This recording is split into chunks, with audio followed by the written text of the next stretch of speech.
Okay, we're pleased to be joined by our pole sitter. That's Ryan Newman. He drives the number 12 Altel Dodge for the Subway Fresh Fit 500 Saturday night. This is his 43rd career pole in NASCAR Sprint Cup Series. That puts him in a tie for 10th place on the all-time pole winners list with Buck Baker.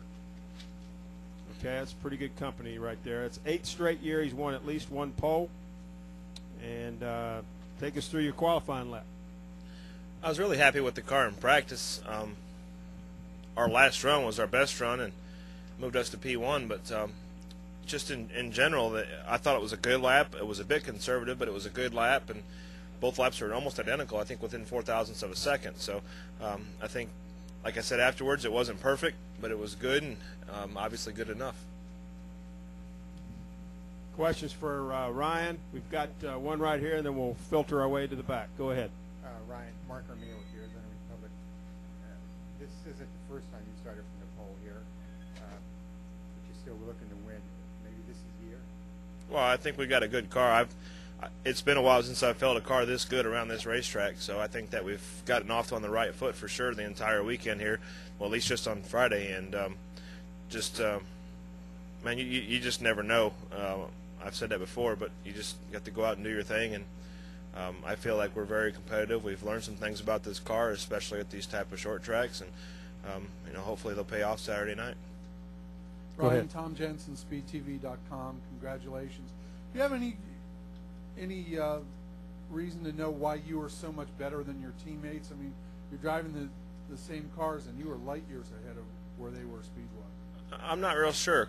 We learned some things from Kurt in practice, and he never really got any faster. He ran, I think, a 43 in practice. He ran a 44 and then a 43 after that, and we learned some things from him and his team that we adapted to our car. And I don't know if they just missed it or if he wasn't happy or what. I know he was dissatisfied with his run, obviously, but I'm not sure.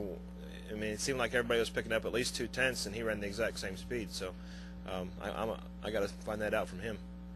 Go ahead, Mike. Ryan, does winning poles ever get old to you? You've won an awful lot of them. No, it's been a while for me, and I was really happy. I was as happy after practice as I am now, because it's been a while since even in practice we were P1. We've won some poles, but we hadn't been P1 in practice, and to be P1 in practice and then back it up in qualifying, that shows consistency, and I think that that's a good thing for the race this weekend. Go ahead.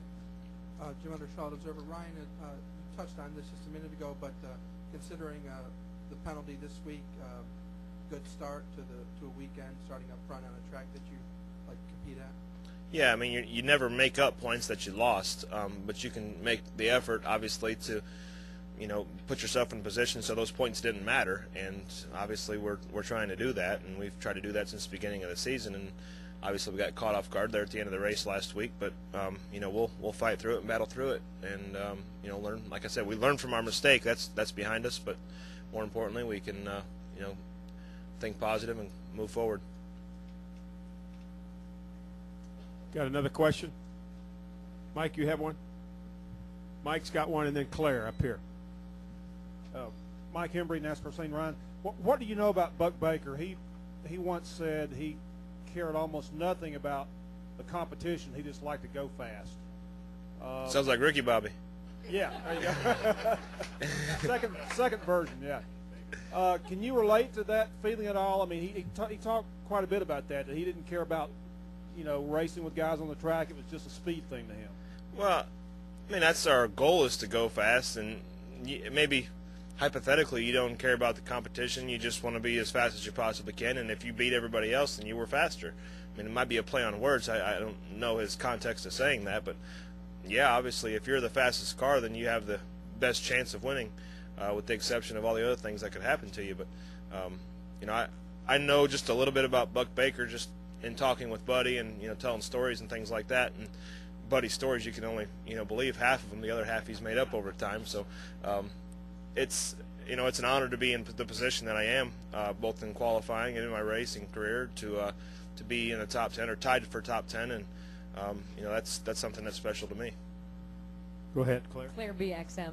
After you're fastest in practice, then you take the car out on the track and you're like, man, I better nail it. Did you feel kind of that responsibility, and did you nail the lap? I mean, obviously you had a very fast car. Yeah, in practice it's like taking the pretty girl to dance, but then when you get there you don't know how to dance. So we had to make we had to move our feet right in qualifying, and you know we did. And you know I was a bit conservative, but obviously not too conservative to the point that we still got it done. It was fun dancing with the girl. Yeah, she was a good dancer. Anything else? Excuse you. I mean, just if you feel like just doing that again, go ahead. Yeah. Okay. Okay. Any more questions for Ryan? Okay, man. Thank you. Thank you. Congratulations. Good luck.